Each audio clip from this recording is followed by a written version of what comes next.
우리가 지금 겟세마네 동산에서 일어난 하나님의 역사를 같이 살펴보고 있습니다. 옛날에 이제 고대 올드 예루살렘이라고 이렇게 이야기를 하죠. 옛날 예루살렘이 그 성, 그 시리가 어디에 위치해져 있을까 한번 정도 기억을 해볼 필요가 있습니다. 이것이 즉 계곡입니다. 골짜기인데요. 이쪽은 흰놈의 골짜기, 이쪽은 바로 기도론이라고 하는 계곡입니다. 이 계곡이 이제 양쪽이 이렇게 패어져 있고요. 그리고 나서 바로 여기에 위치해져 있는 도시가 바로 올드 예루살렘, 이제 고대 옛날 예루살렘 성이 되겠습니다. 바로 이 고대 예루살렘 이 도시 안에 중요한 시설이 몇 가지가 있습니다. 그 중에 하나가 우리가 알고 있는 것처럼 여기에 성전이 있습니다. 성전이 있고, 성전 반대편에 뭐가 있느냐면 헤롯 궁전이 있고요. 그 다음에 예수님이 이제 빌라도 법정에서 재판을 받으시잖아요. 그 재판 법정이 바로 이 성전 바로 뒷부분에 위치해 있습니다. 그리고 예수님이 골고다 언덕에서 십자가를 지시게 되는데, 그 십자가는 바로 헤롯 궁전 바로 위쪽에 여기에 위치해져 있습니다. 그러면 여기에 이제 겟세마네라고 하는 동산이 어디에 있을까? 바로 여기에 성전과 더불어서 이쪽에 문이 하나 있습니다. 게이트가 있는데, 이 게이트를 가리켜서 황금문이라고 합니다. 골든 게이트라고 그렇게 부르는데, 지금도 이제 예루살렘에 가서 보시면 그 황금문이 지금 이렇게 문 자체를 봉쇄를 그렇게 해놓았어요. 지금도 이제 볼 수 있는 문인데, 이 문을 통과해서 기도론 시내가를 지나서 계곡을 지나서 가면은 여기 이제 길이 이렇게 갈라져요. 갈라져서 여기서 좌측으로 가면은 여리고라고 하는 지역으로 내려가는 길이고, 우측으로 가면 여기 베다니라고 하는 동네로 가는 길입니다. 그리고 이제 바로 이 길이 갈라지는 바로 여기에 위치해져 있는 동산이 겟세마네 동산이에요. 그리고 이 동산에서 약간 이제 올라가면은, 이쪽으로 올라가면 여기에 감람산이라고 하는 산이 있습니다. 그 겟세마네 동산에서 지금 두 가지 아주 대조적인 모습을 우리가 발견을 할 수 있는데, 이 동산에서 지금 예수님은 이 동산에서 지금 뭘 하세요? 네, 기도를 하십니다. 기도를 하시는데, 우리가 36절에서 우리가 예수님의 기도의 내용을 알 수 있는 것처럼 가장 먼저 하나님을 향하여 부르는 그 함성이 바로 아빠, 아버지. 이 시간에 같이 한번 우리 구로리아만 한번, 우리 아빠 가브리엘만 우리 구로리아와 더불어서 아빠 아버지 한번 부르셨습니다. 시작. 그게 그렇게 안 불렀어. 말 그대로 저 밑바닥에서부터 말이죠. 왜 지금 상황 자체가 아빠 이렇게 부를 상황이 아니에요. 지금 예수님이 기도하는 그 상황 자체가 말 그대로 저 밑에서부터 터지는, 마치 화산이 터지는 것처럼 그런 마음을 담아서 절규하는 듯이 아빠, 아버지 이렇게 부르짖으면서 하나님 앞에 지금 기도를 하고 있어요. 그런데 여기 지금 또 다른 하나의 모습을 우리가 발견할 수 있습니다. 예수님께 기도를 하고 계시는데 제자들이 지금 뭘 하고 있어요? 자빠져 자고 있어요. 지금 한쪽에서는 아빠 아버지 부르짖으면서 하나님 앞에 절규하듯이 그냥 온 몸을 거기에 던져서 그렇게 하나님 앞에 기도하고 있는데, 여기에 지금 제자들은 뭐 하고 있는가? 자고 있어요. 여러분 누가복음에 보시면은요, 예수님이 이 감람산 여기에 가실 때 그냥 가신 것이 아니라 습관을 따라서 가셨다, 그렇게 이제 말씀을 하시고 있어요. 말씀을 하시고 있는데, 여기 지금 예수님에게 누가복음에서 우리가 발견하는 예수님의 습관 두 가지를 발견할 수 있습니다. 먼저 예수님은 어떤 습관을 가지고 계시느냐면, 말씀, 성경을 가까이 하는 습관을 가지고 계셨어요.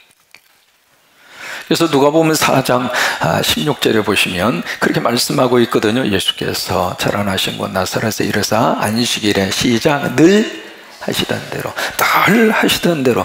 그러니까 예수님이 그것이 습관이 됐다 그 말이에요. 늘 하시는 대로 회당에 들어가 뭘 읽으셨느냐면 성경을 읽으셨어요. 그러니까 예수님은 이 하나님의 말씀인 성경을 읽고 이 성경을 가까이 하는데, 어쩌다 한 번씩 성경을 읽으시고, 그리고 그 다음에 몰아서 읽으시고, 그렇게 읽으시는 것이 아니라 이 말씀을 가까이 하고 성경을 읽는 것이 예수님의 holy habit, 거룩한 습관이 됐다. 우리가 지금 말씀을 읽기 전에 우리가 하는 신앙적인 행동 하나가 있습니다. 성경을 어디에 품고? 가슴에 품고. 우리가 뭘 해요? 말씀 고백을 해요. 이것을 하게 된 이유가 두 가지가 있습니다. 첫째로 이게 언제부턴가 우리 성도들이 교회 오실 때 성경을 안 가지고 와. 여러분, 우리 과거에 우리 신앙생활 처음에 시작할 때요, 교회 가야지, 예배 드리러 가야지. 그러면 가장 먼저 챙긴 것이 성경이에요. 어쨌든 성경을 먼저 챙겼고요. 처음 교회에 오시는 새가족들도 성경을 먼저 구입하려고 생각을 하고 있었고, 교회 갈 때는 꼭 뭘 들고 가야 돼요? 성경을 들고 가야 돼요. 그것이 머릿속에 아예 인식화 그렇게 되어져 있었는데, 이게 언제부턴가 성경은 찾지 않고 스마트폰만 찾아가지고 와. 그래서 그것을 이렇게 보면서 마음속에 너무 안타까운 마음이 드는 거예요. 물론 그렇게 될 때에는 목사의 책임이 큽니다. 이게 교회 와서 말이죠, 성경을 가지고 오지 않아도 전혀 불편함이 없는 거예요. 다 띄워주지, 찬송 띄워주지. 이게 교인들에게 너무 과잉 친절을 베풀다가 보니까 성경을 가지고 오지 않아도 전혀 그러니까 그러다 보니까 어느 날 갑자기 손에서 성경을 놓게 되는 거예요. 그래서 이제 이래서는 안 되겠다 그 생각이 들어서, 이게 주일날 같이 다 일어나서 성경을 가슴에 이렇게 품고 하는데 자기가 없으면 좀 미안하잖아요. 어떤 사람께 보면 이렇게 하고, 이것은 내 성경입니다. 아니 무슨 국기에 대해서 격려하고 있어요. 근데 어떤 사람께 보면 스마트폰을 가슴에 탁 대고, 이것은 내 성경입니다. 그래서 우리가 어쨌든 간에 아버지 집에 올 때는요, 아버지의 말씀인 성경을 가지고 오세요. 성경 집에다가 놓으라고 하나님이 주신 게 아닙니다. 아버지 집에 오실 때는 꼭 성경을 딱 들고, 성경을 딱 들고, 그게 기본적인 자세예요. 신앙생활의 기본이 흩어지면 안 돼요. 그러니까 말씀을 꼭 가지고 오시도록. 그래서 가슴에다가 딱 얹고. 왜요? 여러분, 이 가슴은 우리 생명이잖아요. 하나님의 말씀 우리 생명이에요. 그래서 이제 그런 목적으로 그 말씀 고백을 하게 됐어요. 그리고 두 번째는 하나님의 말씀에 대한 태도 때문에 그 말씀 고백을 하게 된 거예요. 우리가 말씀 고백을 할 때 첫 문장이, 이것은 누구 성경이에요? 내 성경입니다. This is my Bible. 남의 성경이 아니라, 이웃집 아저씨의 성경으로 끝나는 것이 아니라 누구 성경? 내 성경. 하나님의 말씀을 내 성경으로 받아들이는 순간 이 말씀을 통해서 하나님이 주시는 복이 있어요. 그러니까 처음 고백에 This is my Bible, 내 성경. 내가 여기서 은혜 받고 내 손때가 묻고 말씀을 읽다가 떨어지는 눈물 자국이 여기에 베어져 있고, 어머님이 그렇게 읽으시면서 손때 묻은 이 성경, 그 자국을 볼 때마다 나도 은혜가 되고 내 자식도 은혜가 되고. 그래서 처음에 성경을 가지고 고백을 할 때, 그래서 이것은 누구 성경? This is my Bible, 내 성경입니다. 이 성경은 내게 말씀하는 뭐예요? 하나님의 음성입니다. God's voice, 하나님의 음성. God's voice to me, 나에게 말씀하시는 누구 음성? 사람의 소리가 아니라, 사람의 말씀이 아니라, 사람의 말이 아니라 누구 말씀? 이 하나님의 말씀 속에 어떤 내용을 담고 있는가? 그래서 그 다음 구절이 바로 그런 의미를 담고 있는 거예요. 하나님이 누구시며? Who is God? 하나님이 어떤 분인가? 그래서 우리가 어디서 우리가 알 수가 있는가? 이 말씀 속으로 들어가면 하나님이 어떤 분이시고, 인간으로 오신 예수 그리스도가 어떤 분이시고, 그리고 성령님이 우리와 함께 하시는데, 성령님이 내 안에 함께 하시는데 그 성령님이 어떤 분인가 라고 하는 것을 누가 말씀을 해주시고 있는가? 성경이. 그래서 나를 향한 하나님의 목적이 무엇이며, God's purpose to me, 나를 향하신 하나님의 목적이 무엇인가? 왜 그럴까? 사람은 우연히 태어나서 험한 세상 살다가 한 세상 살고 끝나는 인생이 아니에요. 우리의 모든 이 생명 안에는 하나님의 목적이 있습니다. 우연히 태어난 거 아닙니다. 어떻게 하다 보니까 태어난 거 아닙니다. 하나님의 목적이 있습니다. 나를 향하신 하나님의 목적이 있습니다. 여러분, 한 사람 한 사람을 향한 하나님의 목적이 있어요. 뭔가 하나님의 뜻이 있고, 하나님께서 내 인생을 통해서 하나님이 하신 일이 있고,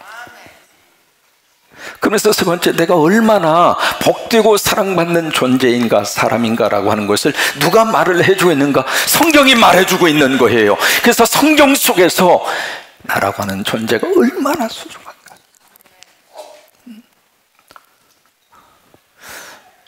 그러니까 나의 소중한 나라고 하는 존재의 가치성을 가장 우리에게 실질적으로 말씀을 해주시는 것이 성경이에요. 나 때문에 주님의 십자가에 돌아가시기까지 나를 향한 하나님의 사랑이 얼마나 크고 높고 깊은지를 성경이 말씀을 해주시고 있는 거예요. 그래서 그 고백을 함께 하는 거예요. 그리고 그 다음에 그리고 내가 어떤 사명과 비전을 품고 살아야 할지 가르쳐 줍니다. 그렇다면 예수 믿는 크리스찬으로서 내가 어떻게 이 세상에서 내 인생을 살아가게 될 것인가? 하나님이 주신 미션, 사명이 있고, 하나님이 주신 비전, 꿈이 있고, 그것을 가슴으로 품고 살아가도록. 그래서 그 다음 절에 오늘 이 말씀 앞에 뭘 열어요? 마음의 문을 엽니다. Open the door of heart.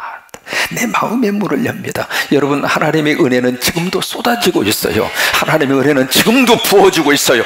왜요? 하나님은 살아계세요. 지금 하나님이 우리와 함께 하세요. 하나님의 은혜가 쏟아지는데 마음을 닫고 있으면 그 은혜는 나하고 아무 상관이 없는 거예요.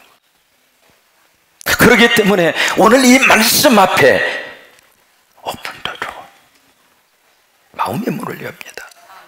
내 심령이 열려있는 만큼 조그마한 문이라도 조금이라도 열어놓으면 그 틈새를 통해서 하나님이 우리 안에 들어오시고 성령이 우리 안에 들어오셔서 한 주간의 삶을 살면서 지치고 낙심된 우리 영혼 속에 주님이 오셔서 우리를 끌어안아 주시고 다시 한번 위로해 주시고 다시 한번 품어 주시고 다시 한번 하나님의 거룩한 역사하심으로 내 인생을 붙들어 주신다. 그래서 마지막 우리 말씀의 고백이 마지막이 그렇게 끝납니다. 이제 하나님의 말씀을 어떻게, 무슨 말씀을 들어요? 하나님, The Word of God, 하나님의 말씀. 그래서 데살로니가전서 2장 13절에 사도 바울이 참 데살로니가 성도들을 향하여 내가 당신들을 생각하고 기도할 때마다 내가 정말 감사하고 정말 감사하고 감사하는 것이 하나 있다. 그러면서 그 말씀을 하시고 있습니다. 뭐냐면 너희가 우리에게서 들은 바 하나님의 말씀을 받을 때, 설교를 들을 때 그 말이에요. 사람의 말로 받지 아니하고 무엇으로 받아요? 그게 무엇으로 받아요? 그게 무엇으로 받아요? 하나님의 말씀으로 받음이니 진실로 그러하다. 이 말씀이 또한 믿는 자 가운데서 역사하시느니라. 그러니까 예수님에게 이 너무 좋은 습관이 주님에게 있었다 그 말이에요. 무슨 습관? 하나님의 말씀을 늘 가까이 하고,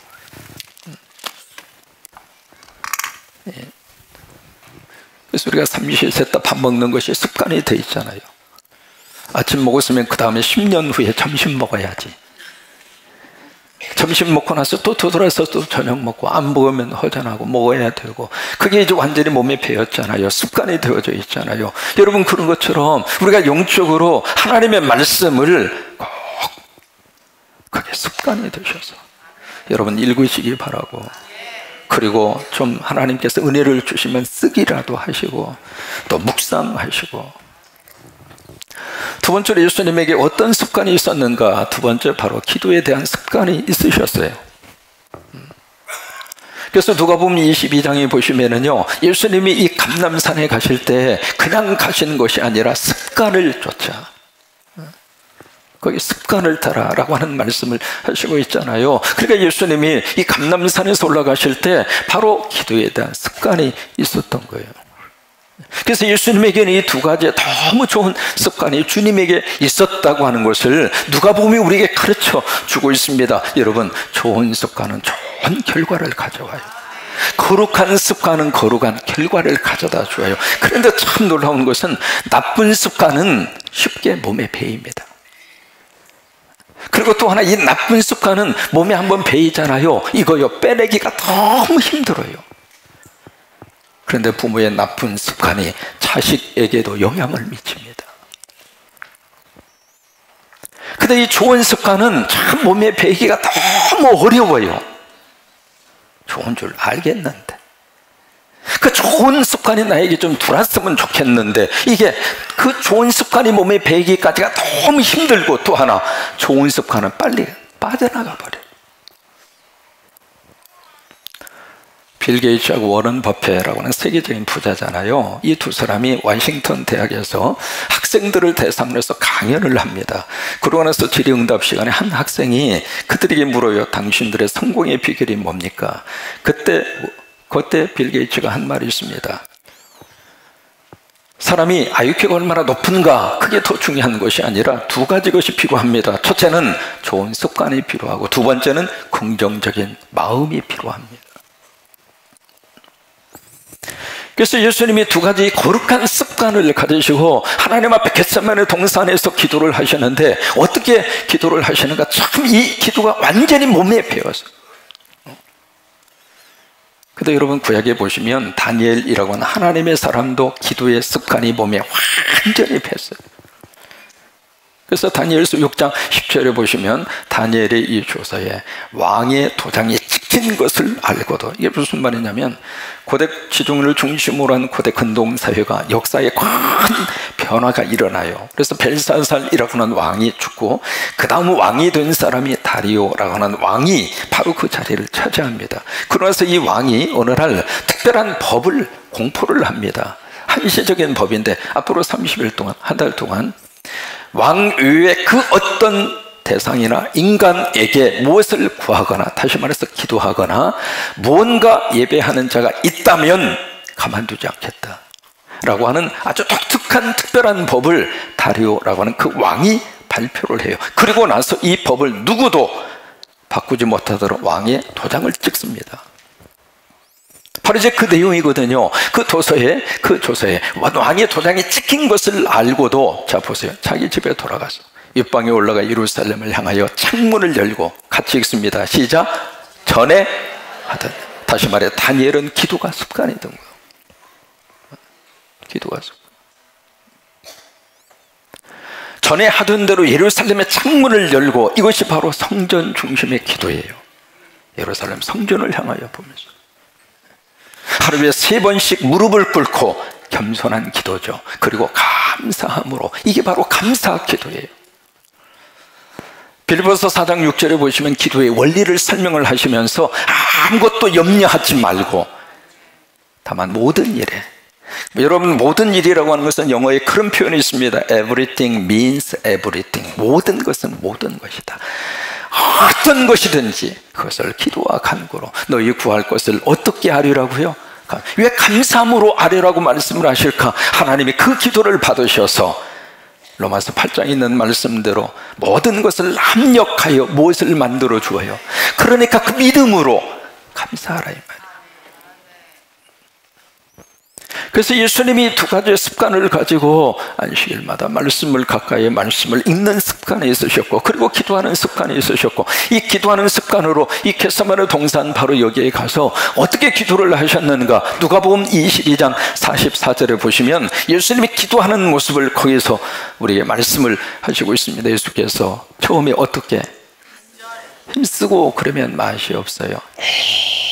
힘쓰고. 두 번째 어떻게 했어요? 써서. 세 번째 어떻게 했어요? 네 번째 어떻게 했어요?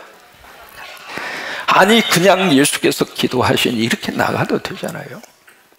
근데 그 앞에 이 부사 형용사가 4개나 지금 붙어 있잖아요. 기도하시는데 그냥 기도하는 것이 아니라 어떻게 기도하셨어요? 힘쓰고 그렇게 하지 말라니까.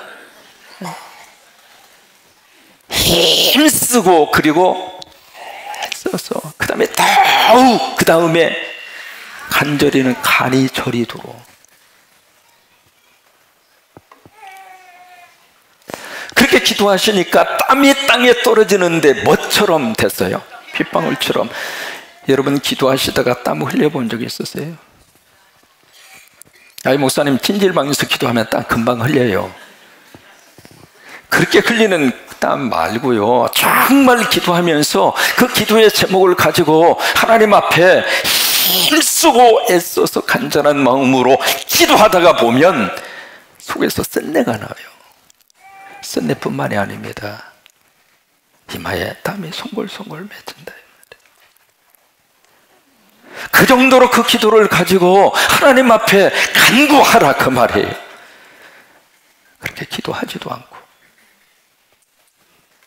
하나님 나한테 응답도 안 주고 하나님 나한테 역사도 안 하시고 그러지 말라 이 말이에요. 그래서 노래의 작가 오 할레비스라고 하는 사람은 기도라고 하는 책에서 그렇게 이야기해요. 기도는 노동이고 쓰림이라고 그랬어요. 예수님이 그렇게 간절히 기도하고 있는데 지금 제자들은 뭐하고 있는가? 자빠져 자고 있어요. 뭘 성경에 자빠져 잤다 그런 표현은 없습니다. 그러나 뉘앙스 자체가 지금 자고 있는 거예요. 자고 있는데 한두 번이 아닙니다. 주님이 오실 때마다 여기 지금 잠들다, 자고 있다, 잠들매라고는 그 단어 영어로 슬리핑이에요. 졸고 있는 게 아닙니다. 지금 완전히 잠에 취해서 골아떨어져요. 여러분 지금 잠잘 상황입니까? 대답도 안 하셔. 지금 이 상황에서 잠이 올 상황입니까? 네? 사람은 잘 때하고 깰 때라 알아야지. 박장로님이라고 한 분이 계세요. 근데 이분이 심성은 참 착한데 세상에 얼마나 군뱅인지 군뱅이 사촌이에요.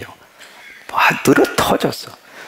권사님이 이제 병원에 입원하셔서 치료를 받고 계시는데 간호한다고 가셔가지고 졸리니까 엎드려서 이렇게 침대에서 이렇게 병원 환자 그 침대에서 엎드려서 주무시는 코를 드릉드릉 걸면서 주무시는데 갑자기 쿵 하는 소리가 나는 거예요.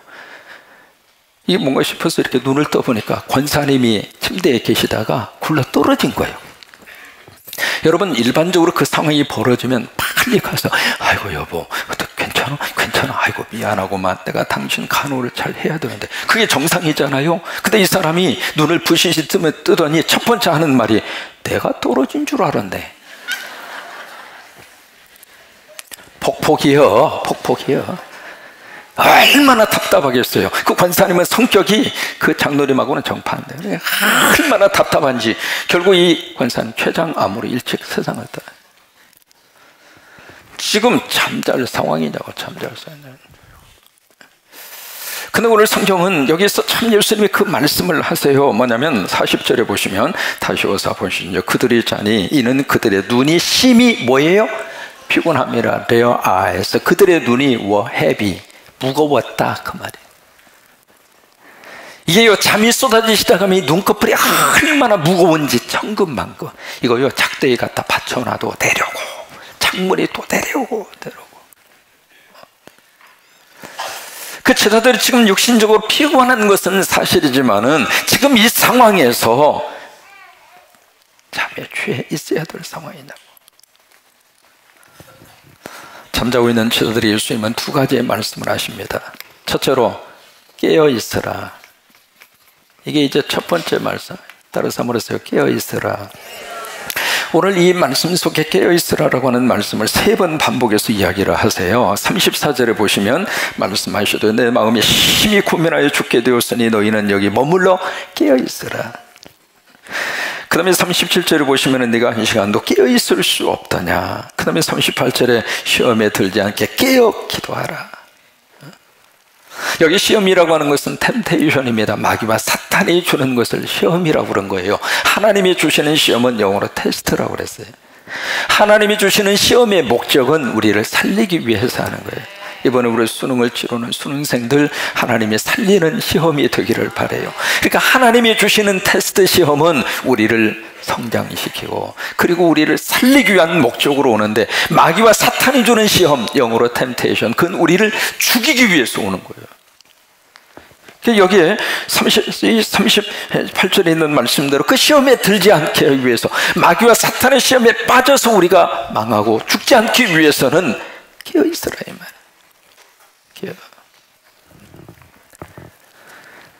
그 다음에 두 번째, 이 잠자고 있는 제자들에게 예수님이 어떤 말씀을 하시고 있는가? 너희가 한 시간도 깨어 있을 수 없다냐. 약자로 말하면 OHP입니다. OHP 무슨 말이냐면 One Hour Prayer. 1시간 기도입니다. 그 1시간 기도도 할 수가 없느냐 그 말이에요. 여러분, 이 예수님의 말씀 속에 우리가 신앙생활하면서 여러분, 기도보다 중요한 게 어디 있어요? 따라서 한번 하실까요? 기독교는, 크게 하세요. 기독교는 기도교다. 기도보다 중요한 게 어디가 있습니까? 그러면 그 기도를 하는데 하나님 앞에 OHP, 1 hour prayer, 1시간 기도. 1시간 기도를 할 수 있는 가장 좋은 때가 언제냐면 새벽입니다. 새벽 기도를 하면 하루에 24시간 가운데 11조를 하나님 앞에 바칩니다. 그게 새벽 기도입니다. 우리가 일어나서 준비할 때부터 하나님은 아세요. 그걸 받으셔요. 와서 예배드리고 기도하고 집으로 갈 때까지 그걸 계산을 하면 하루의 시간에 11조를 하나님 앞에 드리는 거예요. 그러면 새벽에 어숙한 그 시간 일어나서 방문 닫고 나가는 부모님의 뒷모습을 누가 보고 있는가? 자식들이 보고 있어요. 아빠, 엄마가, 할아버지, 할머니가 뭐 때문에 이 새벽을 깨워서 가는지 자식들은 알고 있는 거예요. 서울에 영천시장이라고 하는 시장이 있었습니다. 과거 일이죠. 지금은 남대문 시장으로 바뀌어졌어요. 그 영천시장에서 주로 이제 뭘 파느냐면 집에서 콩나물을 길러서 그 콩나물을 머리에 이고 와가지고 거의 길거리에서 콩나물을 팔아요. 그 중에 한 분이 콩나물을 팔기 위해서 가는 그 길목에 거기에 이제 교회당이 있는데 꼭 그 시간에 새벽 종소리가 들리는 거예요. 땡그락 땡그락. 그러면 그 종소리를 듣고 그냥 지나치는 것이 아니라 그거 놓고 예배당에 가서 새벽 기도를 꼭 드리고 그 기도를 하면서 어머니가 뭐라고 기도를 했을 것 같아요? 나 이렇게 살아도 우리 자식들은 하나님 믿고 예수 믿고 잘 되게 해주세요. 하나님의 복 받고 살게 해주세요. 하나님의 사람으로 하나님께서 도와주세요. 그 기도를 엄마가 간절히 기도하고 새벽 예배 마치고 다시 콩나물 이고 영천시장에 가서 팔아서 뒷바라지하고. 근데 그 자식들이 참 잘 됐어요. 근데 그 자식 가운데 한 사람이 제약회사를 차립니다. 차려서 제약회사에 이름을 딱 지으려고 하다가 뭐라고 지을까 하다가 이렇게 기도하는 가운데 엄마 생각이 난 거예요. 그 옛날에 새벽에 콩나물 희로를 이고 그걸 팔기 위해서 가다가 새벽에 종소리를 들으시고 새벽 기도하고 또 가서 장사를 하시고 그 엄마가 너무 감사하고 우리가 지금 이렇게 되는 것은 그 엄마 때문에 내가 이렇게 됐구나. 그 엄마의 기도 때문에 엄마의 새벽에 그 눈물 때문에 내가 이렇게 됐구나. 그 생각을 들어서 그래 그걸 잊어버리면 안 되죠. 그래서 그 제약회사 이름을 종근당이라고 지었잖아요. 그래서 종근당 제약회사의 심볼이 종입니다. 그 종이 새벽에 쳤던 그 종을 의미하는 거예요. 예수님은 겟세마네 동산에서 하나님 앞에 아버지 하면서 기도하고 있는데 그 순간 깨어있으라고 말씀을 듣고 그 옆으로 간 제자들은 퍼져라 자빠져 자고 있고. 여러분, 이 모습 속에서 다른 사람 말할 거 없습니다. 우리 모습을 봐야 되는 거예요. 지금이 잘 때냐고. 정말 자신에 대한 염려와 걱정이 있다면 깨어서 기도하셔야지. 내 자녀가 잘 되기를 바라는 그 간절한 마음이 걱정으로만 있으면 어떻게 돼요? 하나님 앞에 와서 깨어서 기도하고, 이 민족에 대해서 걱정이 있다면 나와서 기도하시고 깨어서 기도하는 길, 깨어 있으라 이 말이에요. 두 번째로 1 hour prayer, 적어도 1시간 기도는 하나님 앞에 바쳐라 그 말이에요. 1시간 기도는. 여러분, 새벽에 좀 일찍 일어난다고 그래서 절대로 안 죽어요. 저녁에 조금 일찍 주무시고, 물론 새벽 기도해야만 꼭 1 hour prayer 하는 건 아니에요. 어느 시간이든지 어떻게 쓰든지 기도의 시간을 꼭 하나님 앞에 드리도록. 그래서 오늘 겟세마네 동산에서 주님께서 우리에게 주신 이 말씀의 은혜를 가슴에 꼭 새기고 그 은혜가 넘치게 되기를 주의 이름으로 축원합니다.